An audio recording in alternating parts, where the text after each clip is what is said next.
Isda. Ay, kilo din si Maway. Electric pa rin isda. Sarap po. Ay, kilo din si Mama. Kilo daw. Ang laki nito guys. Kasi tayo magdatlo ah. Ayusin mo pa sa tulari. Dapat pala, i-vlog mo kami. Ay nga, pauwi na sila, Pangulo. Sa... Sakay balik. Napakahinga naman pala. Hindi matagal-tagal na isang linggo. Ay, walang problema yan. Nakapiyat. Kung magkaroon rin ng tupad, sa kasi ganun ang gawin mo. Pag may tupad na, ay parang ay gano'n na lang ako. Ito guys, ang ihaw namin to guys. Ayan. Chicken, manok.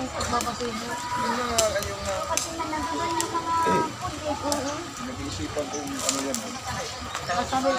Sarap ng ihaw guys. Dito kami sa Villa Elizabeth Beach Resort guys.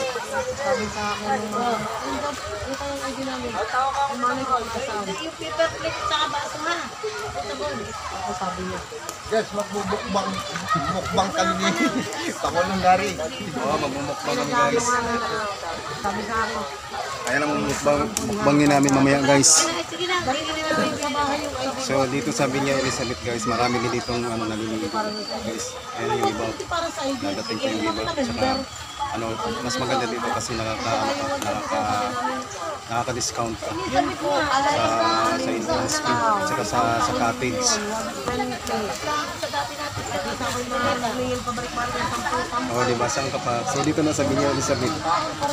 Villa Elizabeth Beach Resort. Tapos may nagbalik ko may ayaw na ako dito. Okay lang. Kasi buwang na Kasama nga yun eh. Ayan, Villa Elizabeth. Ayan guys. Villa Elizabeth.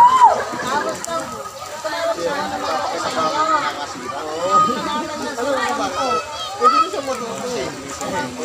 Pag gano'n-gano'n mo lang. Karakas sa bahay. Ay naman, Sarap. pagdating na sa panahon na yung action na yun, that's it.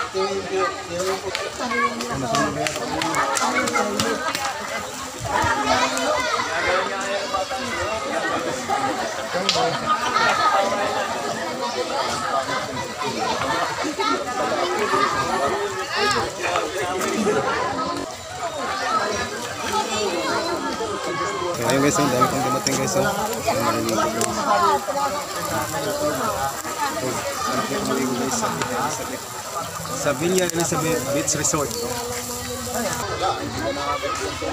Ngayon dito guys, may pool dito guys. Kung sino gusto maligo sa pool, mayroon. Saka kung sino gusto maligo sa pool guys.